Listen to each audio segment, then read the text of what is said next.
Well, hey there, my name is Luke, and you're listening to the Good Folks Doing Good Work podcast, a podcast where I get to interview folks all throughout the coffee supply circle about the good they're trying to bring into the world and hopefully remind you to keep bringing good things into this world in your context. So let's get into this week's podcast. Well, today we have the privilege of talking with Charles Carpenter, who's the founder of Tekwani Design Co. He's a designer and storyteller who uses creative work to spotlight the people and the places behind coffee.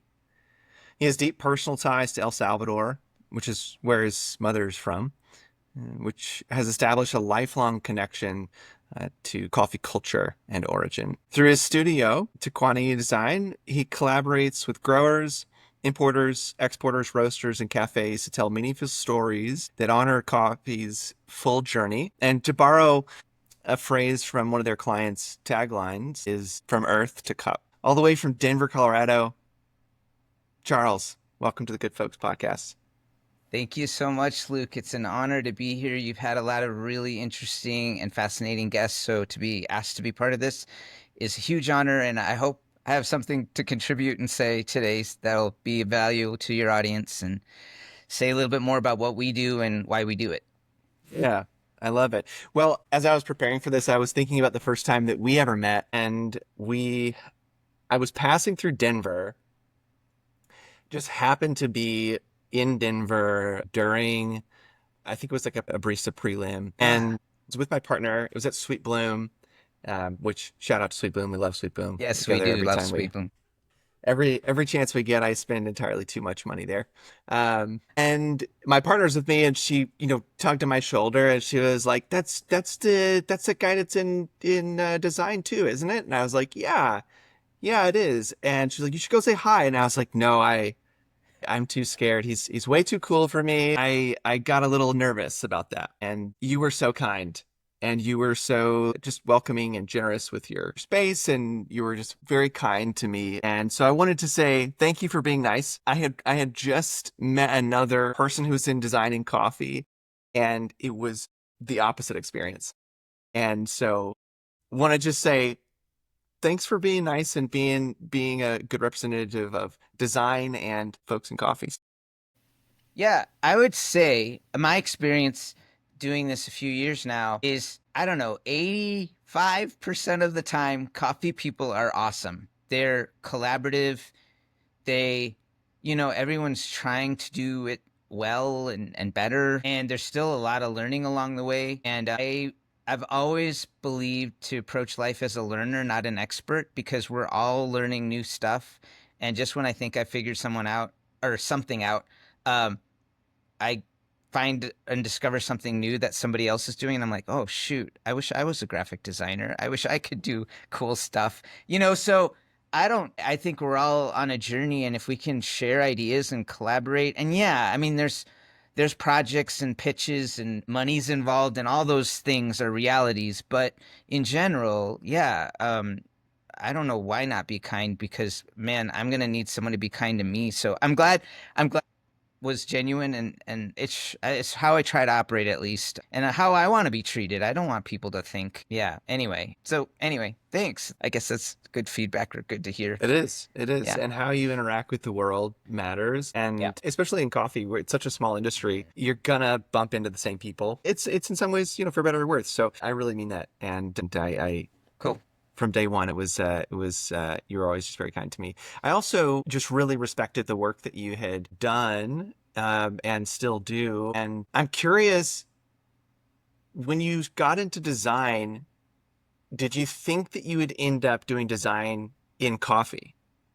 No. So oddly enough, well, we mentioned Sweet Bloom, and Andy is a good friend, and we had done some initial exploration of what his brand could be. And he had another business partner that had a relationship with another design studio. And I sat down for coffee, and Andy was like, "Charles, we're friends, and I want to continue to be friends, but we're moving in this direction." It was sort of like, it broke my heart. And this was it was before they had their signature look right now with the black and white, interesting looking bags with the Sweet Bloom typeface. It was before that. It was Andy had just been doing things for about a year, but it broke my design heart. And I was like, maybe I'm just not good at designing coffee, and I've always loved coffee, and that was sort of like the I don't know, it felt a bit like a high school like breakup. Like it was not a breakup, but it was just I felt bad. I was like, I suck. I'm horrible. I'm a bad designer. And it really fueled me to like try to approach it. And then I started doing some work for Black Coffee here in Denver and just some other things. And I've always loved coffee. So by the time it got to the pandemic, me and my business partner decided he wanted to pursue a different direction. We were doing like design and web.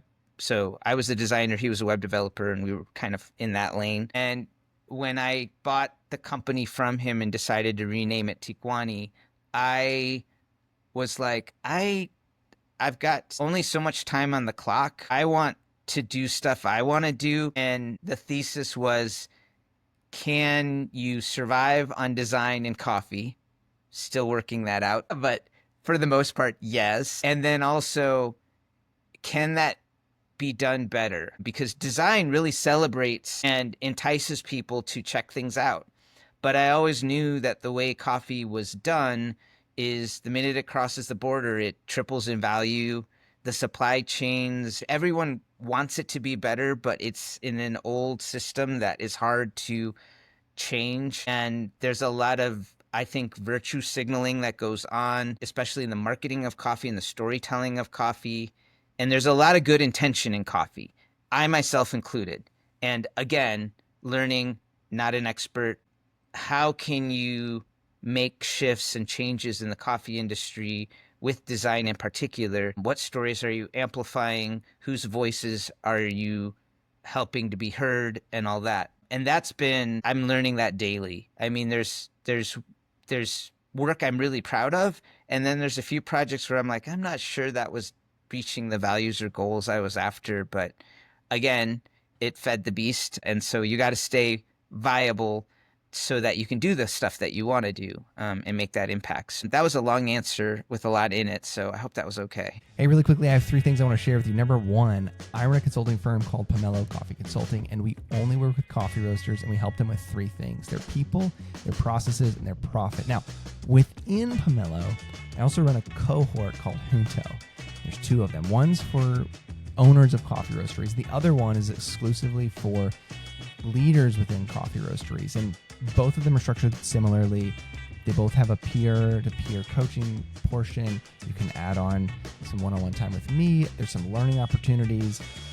But man, I gotta tell you, it has been incredible to see what is possible when a group of leaders get in a virtual room together and are sharing challenges, have some learning opportunities, share the things that they're learning, share resources. It's very, very cool. And so if this sounds interesting to you, you can find out more in the show notes, or you can go to pomelocoffeeconsulting.com, and there's a whole tab there for Junto, both of those groups. Now, lastly, I'm releasing a book. It's slated to be released towards the end of the summer, early fall, and it's on the framework that I use when I work with clients. So if you want to be one of the first to receive that book, head over to my website. There's a tab for the book, and you can pre-order a book now. Back to the episode. 100%. And I want to touch on a couple of things that you said. One of them specifically was that maybe I'm not good at designing coffee.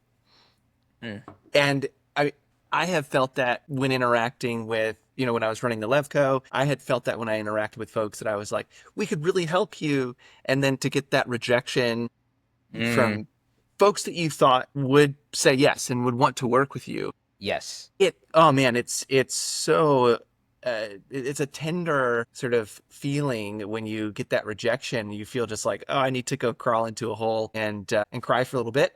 Right. So I want to acknowledge that I totally felt that before. And I also want to call out for potentially other folks that are creative or doing creative work that don't allow that experience of someone you respect, a company you want to work for who rejects you the first couple times. Don't allow that to stop you from doing it. 100%. Yeah. I don't want to say fake it till you make it. But there's an aspect of that you just got to keep trying. It reminds me of what I hear about people who are like in acting or something. They really want to roll, and it's no, no, no, no. And then all of a sudden there's a break, and then there's some recognition, there's a win. I call them little wins. Like, look, we want to redo this brand completely, and we eventually want to redo your packaging, but let's just focus on tweaking that logo and making sure your brand story is who you are. And like, then with that little win, we can go to the next thing, and then we can attack the bigger things later. But yeah, don't I yeah, and there's a delicate balance, I think, of learning from the no's and the rejections, and then also honing your craft and getting better too. So I think both of those things need to happen, and that's exposing yourself to other designers, other work, conversations like this, and just, I mean, if you think you've arrived, then it's kind of over. I mean, if you've learned everything in this particular vertical, then, and with coffee, there's so many variables. Is it being sold in just a coffee shop? Is it being sold in a retail environment? Is it being sold as wholesale? And the brand has to work on so many different levels.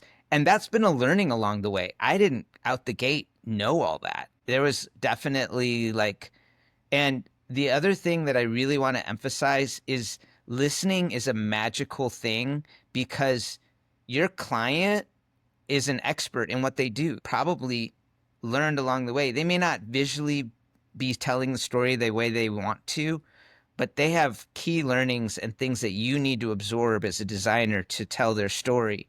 And if you don't know how to listen, you're going to miss out with your brilliant idea on a lot of really key things. And some of those things are really important because, I mean, coffee, as we all know, the margins are small, and it's not a place which allows for a lot of mistakes. And if you kind of get it wrong in certain aspects of it, it can be a little bit devastating, not putting information on a bag in a retail shelf. You don't want to, and thankfully we've been able to avoid that one, but it's happened. And I've heard stories of we spent $3,000, $5,000, $10,000 on printing of the bags, and the bag is wrong. Oh my gosh. That's just so Pay for a proof. Yes, exactly. And delicately saying, to the best of our ability, we have owned to this work, we've spell checked it, but you're the client, and your final signature on this is going to be what's the final signature. So it's a lot of 100%. agreements and conversations along the way. And it's not the sexy side of design. It's really pragmatic, the art of negotiation, the art of honoring commitments, get everything written down, don't assume anything. And I'd like to say out the gate, I knew all of that. I did know a lot of it from other projects, but specifically with coffee, you're riding the rails on margins, and there's not a lot of wiggle room for mistakes. So that part of it is a little unnerving, but also part of the fun thing about learning it. And there's this kind of, going back to coffee people, there's this passion and all or nothing attitude that I just love. And that is from the farmer to the producer to, everybody's got this survival and passion instinct that's really contagious, and I love it. I guess with anything, business ventures are not for the faint of heart, but I get inspired and learn a lot from the tenacity of, especially farmers who had a bad season, or something went wrong at the ports, or the coffee's somewhere and nobody knows when it's going to arrive. And there's so many things that are just, and I know you've covered this ground with a lot of other guests, but as I learn it and then kind of translate that into the design realm of producing a brand or a package, it's fascinating. And I think that's the other thing is, when we talk with clients and they know that we kind of understand some of this learnings, they get really a lot more comfortable. They're like, okay, we can trust you with this project. You know about this industry. And that's been helpful. And that just leads to more leads and more projects. So When you design something, you can make something beautiful. yes. In fact, there's a lot of designers that can design beautiful things. Yeah. Whether that's packaging or a brand or, promotional handout or a social graphic. There's all sorts of designers that can make something beautiful. the special sauce that, in fact, maybe it's not even special sauce, it's actually more like table stakes for folks that are really doing good work is, do you understand the difference between a designing packaging that's going to be sold in a grocery environment versus folks that are trying to strictly sell this wholesale or through their own retail stores? Do you know what the legal requirements are to have, what information needs to be on the back? And these are things that designers don't always know, which is where folks like you come in really handy, is because you have that context. You understand we got to have the volume. It's got to say coffee on it. It's got to have the address of where it was roasted at. There's these legal requirements that you don't even have to think about. It's just a part of your workflow. And that's the value of working with somebody like you for folks in coffee, is you already know all of these things. There's no backfilling of information. Yeah, and what's come up is, I think a client just assumes a designer, because that's their trade and they're professional, knows those things. And if that's never brought up in conversation, that's when mistakes are made. I think like we start out with a questionnaire and we try to be pretty detailed about that so that we know ahead of time kind of like what are the key, like, are there any like KPIs or key performance indicators that need to be addressed? Are there, and I would have never asked those questions before. But now knowing that coffee is a business and volumes and sales and goals and all those things, like, and then even where, like, I have told clients, I don't think we're ready for a custom bag. I would love a custom bag all day long. It's a designer's dream. Like, the design branded in 3 dimensions, and then that's a walking billboard, and the storytelling of a coffee bag is awesome. But for a certain client at a certain stage in their trajectory, a common bag that's probably curbside recyclable and with a sticker system that you use in Canva is probably a good idea and a smart decision at this point. For a brand that's further along and they've been established and people love their coffees and they have several cafes and they want to go into the retail space, okay, let's talk custom bags. Let's talk wholesale bags. Let's talk, and so I guess the advice I would give for designers is, don't assume your client is telling you everything you need. And the advice I'd give to clients is, don't assume your designer knows everything about what's at stake with the details of what needs to be happening in that project. Over communicate and ask stupid questions, because that's how you learn. And honestly, I'm a fan of awkward. I'd rather look like I don't know what I'm talking about than get something wrong. So honestly, just, you don't know, and ask a question or state why you're making this decision. So it's communication, and it has to be clear, and it has to be both ways. And that might be a no-brainer, but I've learned that we live in an age of sound bites and assumptions, and honestly, clarity in the conversation and the relationship is so key to having that project go well. And you said they were silly questions, but I actually don't think they are. I think that sometimes the assumption is that the simple questions aren't necessarily as important as the complex ones. Correct. So Yeah. what's the strategy? Well, maybe if we stop saying what's the strategy, what if we literally ask the question, why should we do this? Mm-hmm. And if you can't articulate that as a client, then maybe you're not ready for a custom bag, or maybe you're not ready for this project. Right. That articulation, if you can articulate that, then we can start talking about what is the strategy and what is the, where is this going to live? But if we begin with this silly questions or the simple questions of, I'll give you an example. One of the larger projects we did when we were doing creative work was, before we started the project, I asked the client, I said, what happens if we don't do this? Mm. And it essentially convinced the client to say yes. And I wasn't having to go into convince mode or sales mode to be like, Right. yeah, let's close this deal. It was, what happens if you don't? And they convinced themselves, if I don't do this, we lose market awareness and some market share. And we also don't position ourselves the way we want to position ourselves. Yeah. Okay. We move forward. Those simple questions are sometimes actually more valuable than the really sexy questions that sound really important. Yeah. The simple questions are the ones we need to get really good at asking. And I'm glad you're, I mean, I'm more aware now of, so we've developed a certain skill set and expertise on and knowledge base on this vertical. What we don't do, and where I think people like what you're doing, is there often needs to be, and marketers, I hate the term marketing because it's so ambiguous and it sounds like a lot of money. And then it's sort of like, well, what's the value there? But I feel like having a conductor or someone behind the scenes that is in that kind of understands the value of design, knows that storytelling is infinitely valuable, but also is into operations, because a lot of our clients, some of the bigger ones, they've figured out their operations. A lot of the littler ones know that that's something that they need but haven't figured out.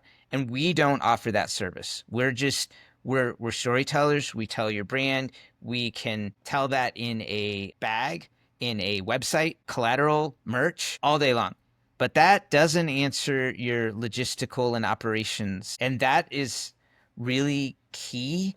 So I think there needs to be more of that service and offering, which I know that that's an angle that you've been covering and I think so crucial.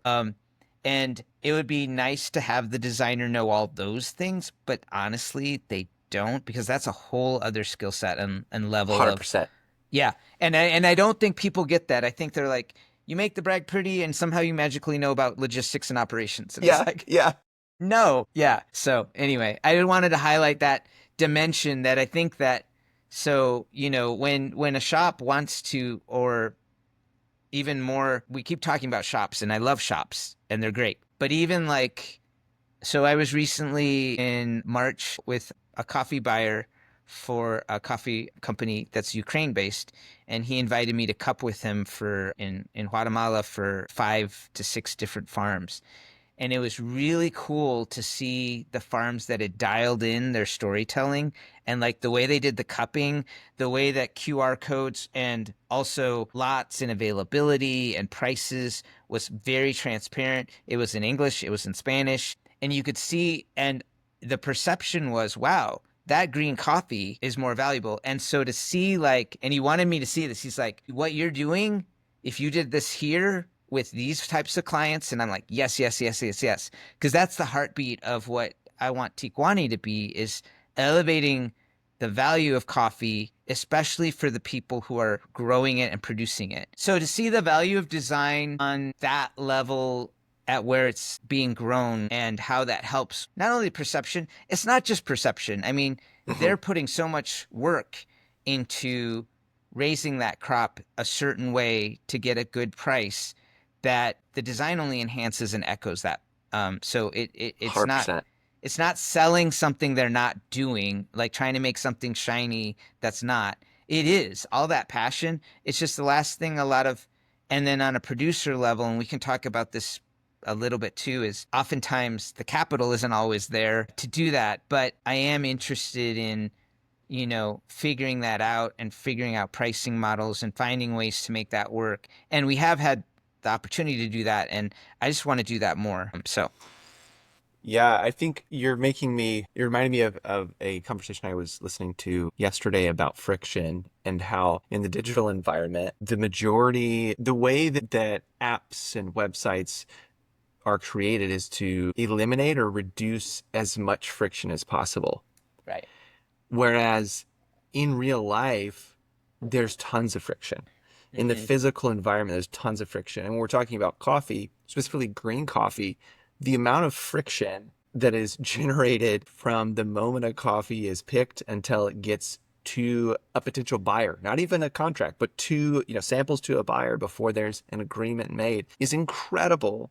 Yeah. And so the act of storytelling and also the act of, in quotations, call it marketing, right, with the QR codes to understand, okay, there's this many bags, there's this varietal, it costs this much. All of that is a sort of reduction of friction. Whereas the physical act of I'm going to ship a sample to somebody, they have to then email me or call me. That's tons of friction. And so I think that the context that you have on your side of things of what are the resources and tools we can do to reduce that in real life friction, and also how do we make it cost effective? How do we make it not, through the roof in terms of cost, especially for producers? It's tricky. So definitely think we need more work done there. You had said on another podcast that when you were shifting from the firm that you owned with your previous partner, you decided to go into coffee, and you said, we can't understand what it means to brand coffee if we don't understand where coffee comes from. And I really appreciated that because it highlights kind of what we've already been talking about around context and understanding of the industry. There's tons of firms that pop up and kind of disappear that try to serve coffee that don't take that approach and think that it's just another CPG item that we can just, do design work for and hope for the best. What gave you the insight to know that you needed to educate yourself from end to end in order to do creative work for the coffee industry? This shift happened during the pandemic, so there was a lot of soul searching. I feel like I know I was cognitive dissonance of like values of what I'm doing and what design is. And I've always been someone who wants to understand the context. So like if we're designing for a restaurant, I want to taste the food. I want to look the client in the eye and see what makes the lights come on, what makes them get excited. And I have always been better when I can do that in person, and I can like so with coffee was sort of no different. And so I'm a child of the Peace Corps. So I'm a result of my dad going to El Salvador. And I have grown up in a rural environment. I've picked tomatoes with other workers that are migrants. And so, but I'd never had that experience in coffee. So I knew that to do it right and to pivot, we brought the team down. And at the time, it was just me and Hannah. And it was the two of us making this pivot. And so we went down together. She brought her husband and brother-in-law. And we had a client that we traveled with that we were already doing some work with. And I just felt like I wanted to earn the right to understand this industry and to see it. And I also learned that what we experienced, thankfully, we got to see a smaller farm and then we got to see a bigger farm. So there's even differences in like from a small stakes farmer to yeah, even that's I've learned is there's so many different dimensions to how coffee and who owns coffee and how that gets exported. But just to at least understand. And then that opened up the door to other trips to Guatemala, to Honduras, and to really understand. And what's also fascinating, and we can talk a little bit about language. I didn't grow up with my mom, so my Spanish my dad's fluent, but my mom's a native speaker. So I've always had some Spanish, but not enough to like make deals and negotiate. And so to all of a sudden understand how I've observed better deals are made when they're made in Spanish. There's just a familiarity, a Fascinating. comfort. Yeah. And so what I loved on this recent trip, even though my Spanish is still, I am definitely, for a lot of reasons, both personal and business, working on that.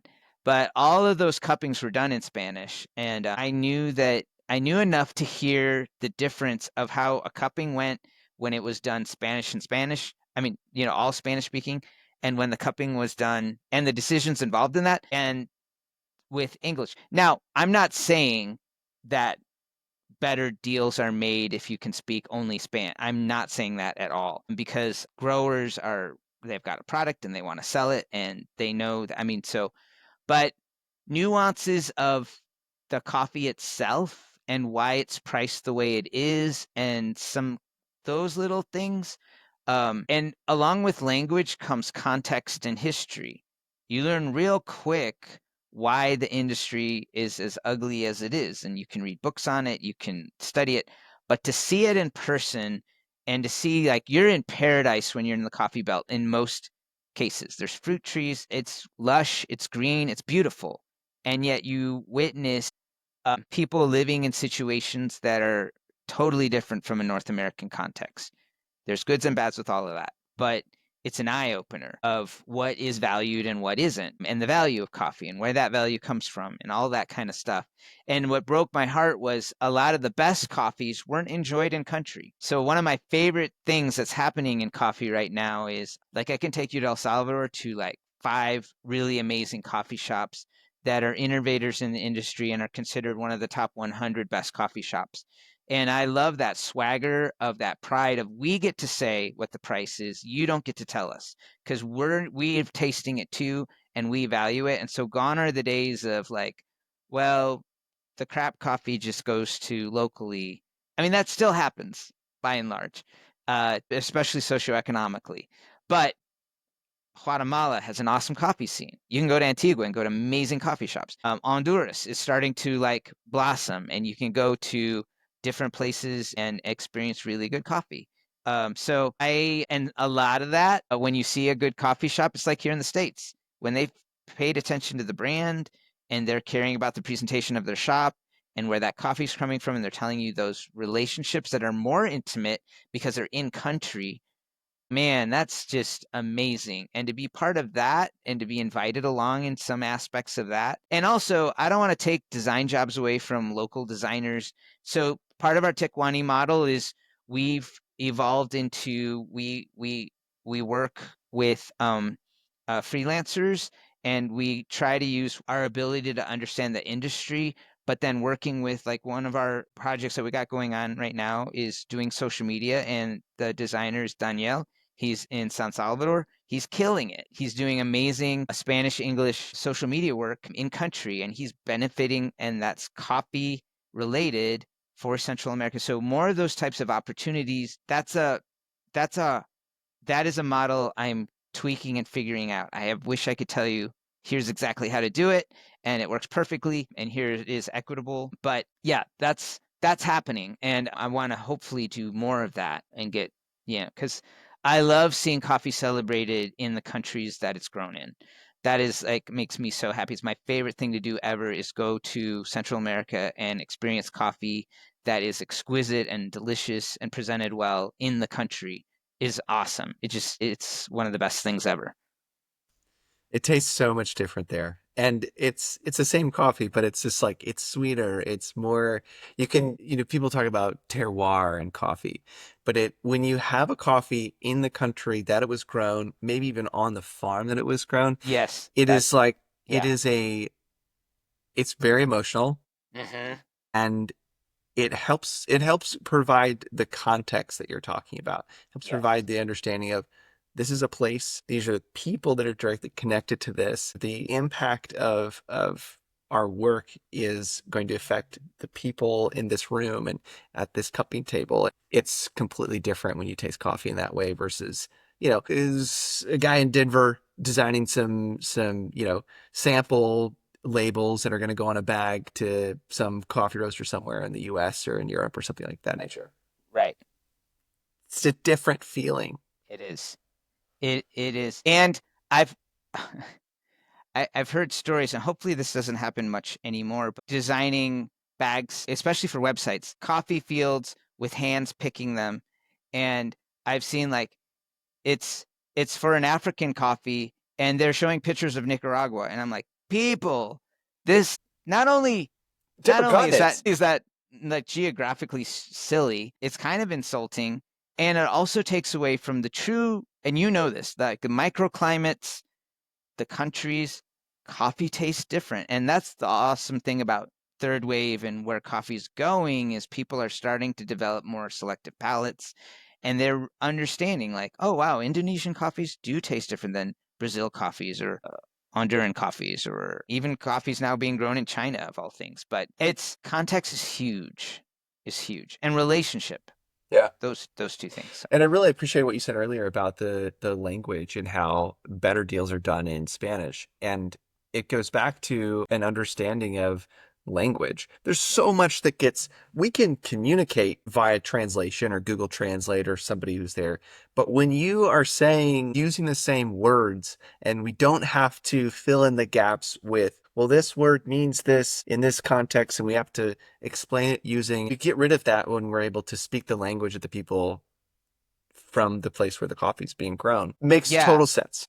Yeah, it does, and honestly, it's not entirely dialects of the different Swahili versus like, I mean, all the different languages in Africa, let alone Asian languages, and Spanish itself. It's like, it depends on where you are. It sounds a little different from country to country, but just having an awareness of that as being part of the negotiation or conversation, or a willingness to at least say hello maybe in the language that, or just a cultural humility, I think is very appropriate in an international business like coffee. So I think, yeah, cultural humility is gonna help a lot, and I think that's a skill that's slowly being developed in the industry, but not near enough sometimes. So. I'd have to agree with you. So let's imagine that a coffee company wants to work with you. What do they need to know about working with a company like the Tekwani? So I'll say this in general. Clients who know who they are and why they exist, and they may need questions to kind of reveal that, but deep down inside, if they know why they're in coffee, and that can be a grower all the way to the whole supply circle chain, however you want to describe that, that's easier work to do. So I would say know yourself and why you get up in the morning. And if you haven't done that work, do that work, because I mean, you know why you're still in an industry that is challenging.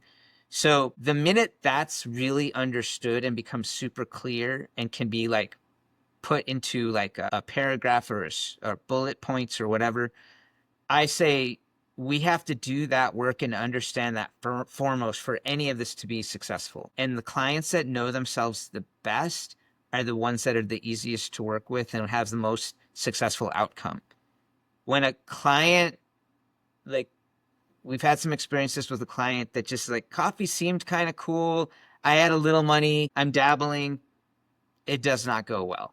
And design can't make up for the fact that you don't have a reason for being or a purpose. And I think that, so know who you are would be the short answer to that. Yeah. And then along the way, know that there are costs, but it's worth the investment of I mean, I can show case study after case study of when a client went in and saw this design service like they were buying a grinder from Melkonig or a uh you know any equipment which is expensive. It could be a San Francisco roaster, it could be whatever you're into, or even on the producer end of things, investing in like your washing stations and your processes of that. It's a hard cost in a way, but it's going to create great benefit because it allows people to emotionally connect with your offering of your coffee. So if we're successful and we brand this and you love it and you want to tattoo it on your back, what does that look like 5 years from now, 10 years from now? Like, and they may not know, but it's a good exercise to think about, like, what does success look like? Because that reveals where they want to go in the future. And sometimes they're like, oh, I never thought about that. Or, oh yeah, I absolutely want to be there. So I think that's another side of that question is what happens if we achieve success?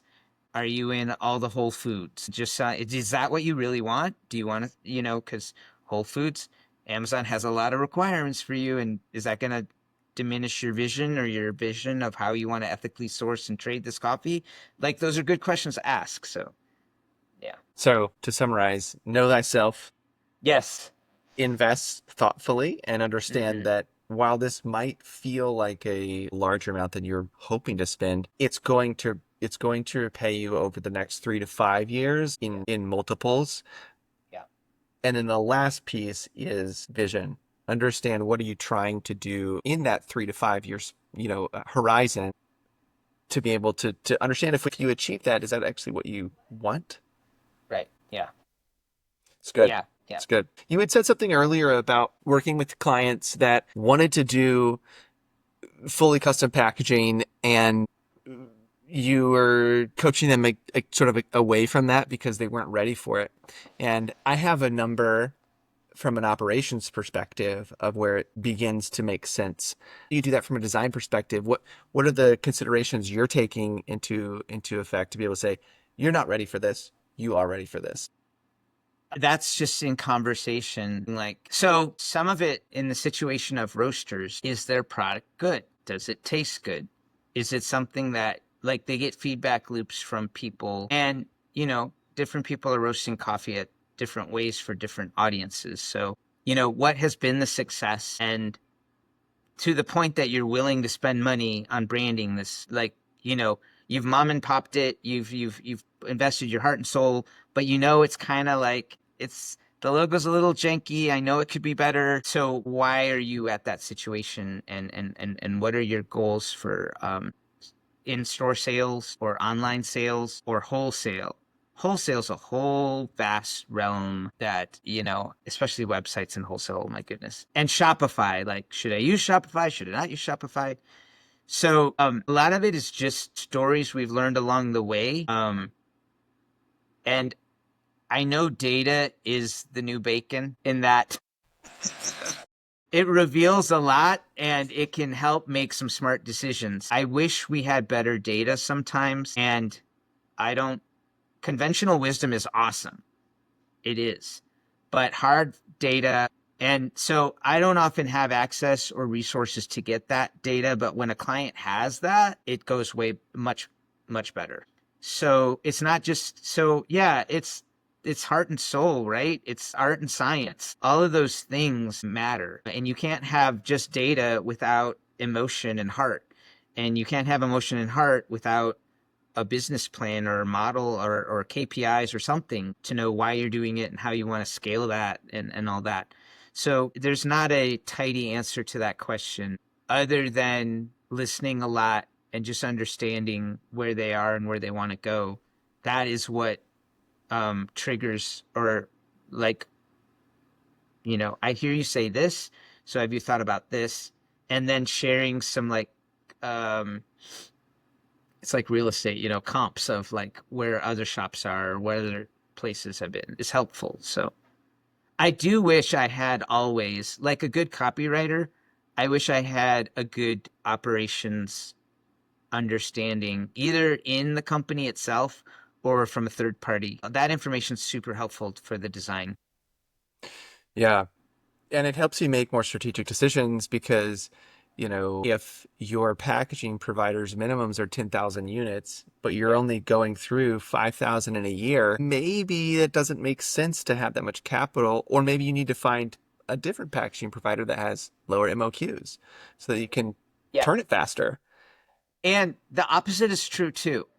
There's clients that I'm like, they're hesitant. They're like, we got to sticker this. And I'm like, it's time, guys. You want to shine? You want to make an impact? You've got to spend the money to do this. Make the investment. And then they do. And they're like, whoa, our sales just, And so the opposite of that is true as well. So, yeah. From an operational perspective too, if you have a blend that you sell, 5, 10,000 units a month with, and you're still labeling it manually, it makes sense to get that custom printed because you've completely reduced an entire step in that process. And so, yeah, to your point, it's both. It needs to have the business application context, it needs to have the operational context, and then also need to look good. I love it. Yeah. Super, super smart. I have been hearing rumblings that you just got a new certification. Is that true? Yeah. Yes. So we've been working really hard on becoming a certified B Corp. And a lot of people don't know what that is. And basically it's they call it a movement, but basically summed up, it's a triple bottom line of a company that values the planet, people, and profit. And basically for that to go well, if you're not profitable, you can't have impact on people or planet. If you're all in on impacting people and planet, but you don't have profit, you can't go very far or scale with what your reach. So for us, it was just sort of, it wasn't about getting a certification per se or a badge, but it was like kind of doing business in a way that aligned with our values. I wanted to be purpose driven, but that's just me saying that, and I mean it, but there's no accountability other than me just saying, I want to be purpose driven. So it allows accountability from other like-minded businesses, and you have to show them your books, you show them your operations. You need to, if you don't have one, you need to create like a manual for like handbooks, and then like the industries you're involved in, especially where the value often ships across borders. So becoming the B Corp was our way of saying that we care about people and we want to tell stories and we want to have impact, but we need to be accountable and thoughtful to be this ethical, purpose-driven business. And so it's a long process, and I would not have been able to do it without Holly Schmiediskamp, who's our accounts director. She was so good. And then we had an amazing coach, Carrie McDevitt of Impact Growth Partners, which is a consultancy that helps you become a B Corp. So big shout out to her. She was amazing. I would say it was about a year-long process of everything. And you get scored and evaluated on all these matrix, and then you have opportunity to look at that and improve that score and get that better. So for me, I like the idea of just having accountability. So that's why I did it. Is it for everybody? I don't know. But for us, it was really beneficial and helpful. So I'm super excited about that. Rad, Thanks what for an letting me. accomplishment. Yeah. Thank you. It was. Normally I'm like, no. But I'm like, that was hard. That was like, Everyone I talk arduous. to that's gone through it is just like, it is brutal. The amount of steps, the time, the effort.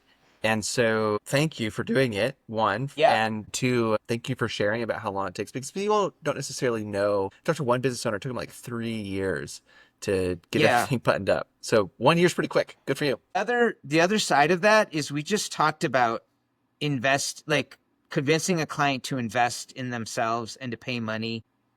It costs money to get a consultant. It costs money to pay certification fees.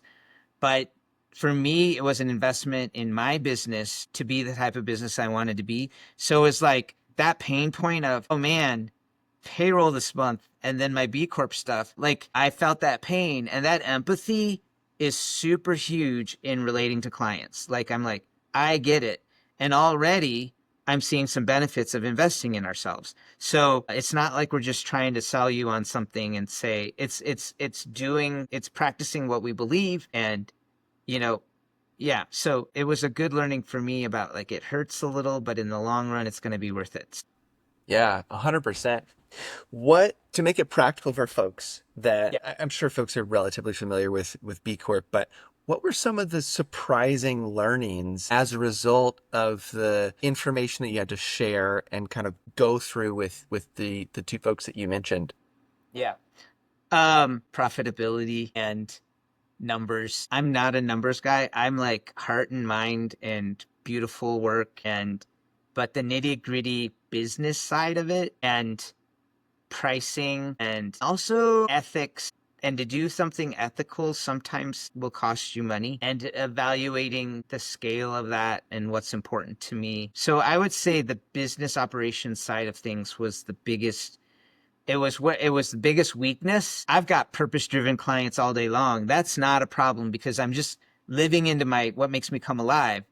But to make that sustainable and work on spreadsheets in Excel, my mind was melting. I was just like, this hurts. I don't like it. And then to work with allowing Holly, who really actually kind of digs the numbers and is able to and I'm like, okay. And so that's the other learning is, I want to be successful. I want to do this well. I can't do everything. And there are other people more skilled at this stuff than I am.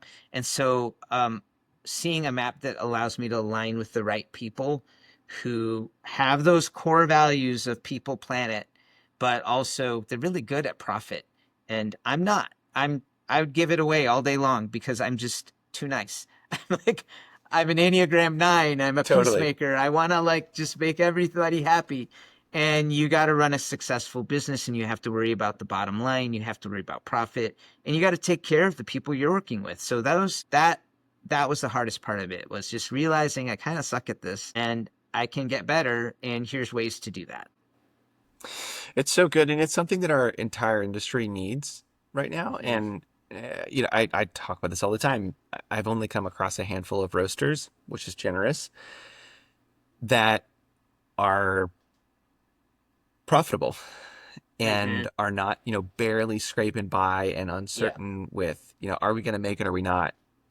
And we as an industry have to get that third line of profit. Planet matters. Yes. So do people. We have to also get to profit if we give a shit about either of the first two. 100%. Absolutely. We have to. Yeah. We have to. Yeah. Yeah. And it sucks. And it's capitalism. And it's all these things, all these words, all these but I care about people. Yes, you do. And you want to care about them tomorrow. So now what? Yeah. So obviously the numbers shifted around and changed a little bit for you. Is there anything else about how you function that has changed? Is there new workflows you've had to add, or is there new reporting you have to do that you didn't have to do before? Yeah, we have to document. You can't just blindly go from one successful project to the next. You have to kind of look at things from a quarterly standpoint, from a half yearly standpoint, scary things like we have to put together a kind of an annual report of here's, where we made money and here's where we didn't. And here's where we learned. So documenting. And again, I'm not the best at it, but working with people, working with our accountant to they were excited. They're like, tell me more about this B Corp. And they're like, oh, yes, we can help you. We can help you achieve some of these things. And I'm like, okay, great. Because I'm already paying you money to do the books, but they're excited and they want to help you make. And I'm like, I just never thought of that. I mean, it's just so silly. But so being successful and profitable without losing your soul also is the nice balance of the B Corp. So I'm not here to sell B Corp, but for me, it was helpful to help me align my values with my actual behaviors. So it's good to be altruistic. It's good to want to change the world. But if you can't be organized, and if you can't document, and if you can't plan, it won't be abundant, and it won't be renewable as a business. Yeah. So, and that's been a hard thing to learn. It's not easy. Yeah. It's very humbling, but yeah. And I'm still figuring it out. So I need to be clear that. But some wins along the way are awesome. And to be recognized for that, and to, so that feels really good because it's validating. And we all, at some point, need some validation in what we're trying to do. Or, a few, wins are good. So, yeah. Speaking of another win along the way, y'all won the design award for your work with Yetu. Am I pronouncing that correct? Yes. It's Indian producers, and he wanted to sell his coffees first to the Japanese market. So at first it was like, well, why are you working with the US based company to do that? But as we were talking, he really liked the storytelling and the work. And it just was a good fit. I love Sesh. He's our client. He's passionate and dynamic. And I really love the idea of design because Japan is a sophisticated coffee market with an elevated palate, and they really care about what it looks like. So all of those things were really fun. And in an age of AI, the letter forms were based on farm implements from India. They were hand-drawn. All of that was organic and handmade.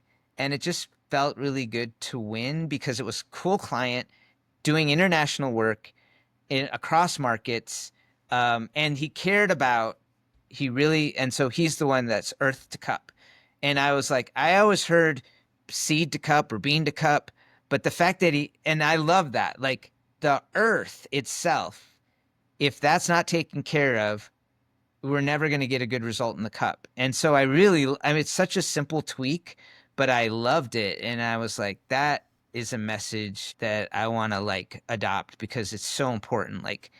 What's in the soil, how the soil's tended. They do these cool ancient practices of like applying the manure to the fields during moon cycles. It's crazy, but I love this ancestral knowledge. So many yes, yes, yes, yes. It was just a fun project. So for that to win felt really good, and we were doing happy dances and super excited. And then was also very valuable for the client, especially for the Sure. Japanese market, because Yeah. they were like, oh, this branding won it, So it was a win on all fronts. So, and as much as I like seeing beautiful work celebrated, that it made business sense and was good for the bottom line of the client, that was probably even better, because that's also a sign that it's good work, because it's actually not just pretty, but it's helping that coffee have value and be perceived as valuable in the Indian market for Japan. So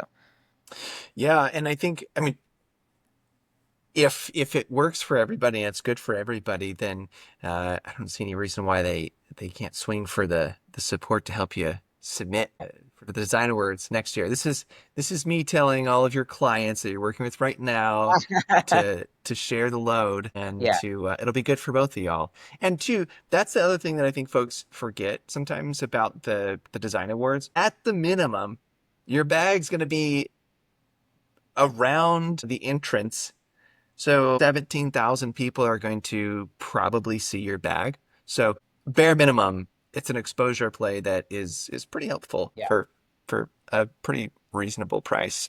for a pretty reasonable price. Exhibiting's another story. That's expensive. Agreed. Agreed. So what's one project that you wish would have won that you were just like, I can't believe we submitted this and it didn't win? Yeah, I really liked the tabloon boxes because Mm. those were letterpressed. One that year was interesting concept, but in my design snobbery brain, I was like, the type was awful. Like, but there were other things at play, and that was alerting too. I don't think it can't just be pretty. I feel like they're more interested in how it's impacting the market and doing something different. So maybe that was why this won. I'm not sure, but because that box was so beautiful and letterpressed, it broke my heart that it didn't win. But it's a competition. Yeah. It might have been the burrito that was eaten by the judge that morning and their mood. Who knows? Yeah. So I remember that year because we submitted too, and I saw the tableau in Bucks, and I was like, "Oh, they're gonna win. We're not good. We don't have a chance." So I was very surprised that didn't win as well. And incredible work. Really, really, really, really great work on that. Okay, so as we close, we have folks that are typically decision makers in their business or their owners who are listening to the podcast. And I believe in learning throughout your life. And I think that one way to do that, especially as a leader, is to read. And I'm curious, do you have any books that have been particularly formative for you as a person or maybe as a business owner? yeah. So my three recommendations, and it's still on my bedside. And now that I've not been traveling, you recommended a book that I need to dive into about pitching. What was the title again? I mean, it's up there. It's about not pitching. It's called Pitching. Win Without Pitching with Blair Win Inns. without pitching. Yeah. So that's next on my queue. My other books, oddly enough, aren't business books. So one is Lost City of the Monkey God, and a developer we work with. It's about this archaeological excavation in Honduras, in Gracias a Dios, which is one of the most dangerous places, and not necessarily because of people, but it's like so wild, like nature wins almost all the time. And so it's this page turner on like trying to find, it's this ginormous, they don't even know, is it Mayan, is it Olmec, what is it? So there's this lost city, and it's documenting the like work of researching that. I'm working through, just to keep the creative juices flowing, the Creative Act by Rick Rubin. It's kind of almost meditative to sort of like, and to kind of remember. And I think it's an important book if you're creative, especially in the age of AI. I feel like there's a lot of desperation if you're creative with, oh no, I'm being replaced. But I think the Creative Act helps kind of center you onto why being an artist and telling stories visually or creatively, whether they be songs or music or painting or design, why that's really important and why it's still necessary in the world. And then the last one's more of a personal book. So I grew up mixed race. Also, part of on my mom's side is indigenous. And I also grew up faith-based. So it's a book called Brown Church by Robert Chow Romero, which is kind of this, and I love cultural anthropology, but it's this historical, like talks about colonization in the Catholic Church and indigenous culture. And it's sort of like you have this line in the sand, like you either eject anything colonial or like Christian ideas because of the oppressor, or you go all in on indigenous, like different things. And there's this kind of this third way, and this book's about that negotiation. So for me, it's a personal, like stories and meditation on all of those things, called Brown Church. It's an interesting and fascinating book. There's points I agree with, points I don't, but if that interests anyone, it's a great book. So those are the three things I'm currently processing. And I'm a slow reader too, but I just chew and chew on a sentence. 3 months later, I'm like on to another chapter or two. But unless it's like, oh, you know what I also read? And I read it in 3 days, and that was the new Hunger Games book. Oh, wow. Sunrise on the Reaping. And I don't know why that dystopian, but I forgot I was supposed to be reading it.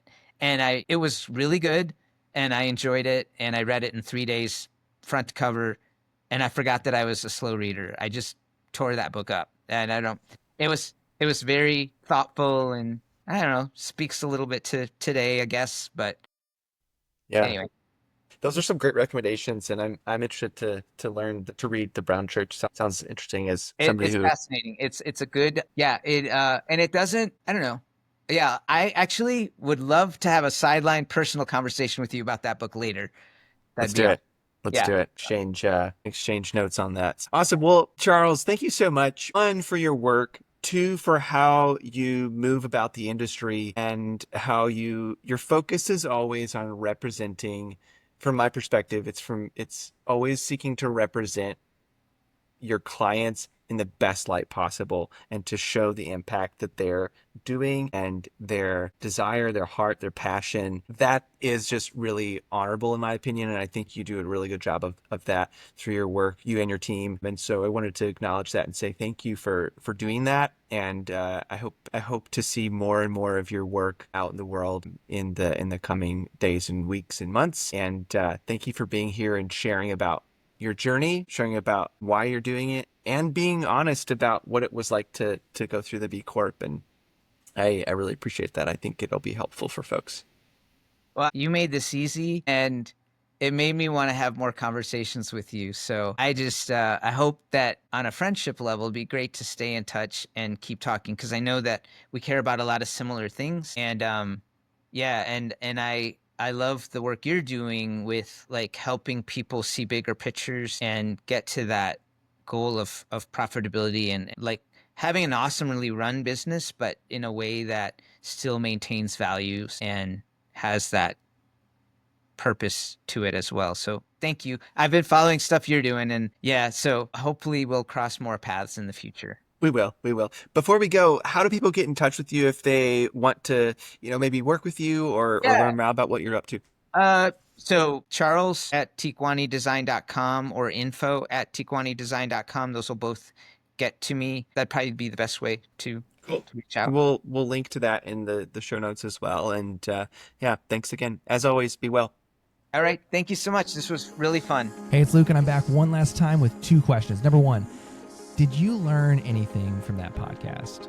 Or did you stumble upon a new question or a new thing that maybe you're not sure what the answer is? If either of those 2 are true for you, reach out to me on LinkedIn, or you can reach out to me at pomelocoffeeconsulting.com, and there's a contact tab. Reach out to me. I'd love to hear from you. I'd love to hear what questions you have, or maybe what question was answered in this podcast. As always, be well.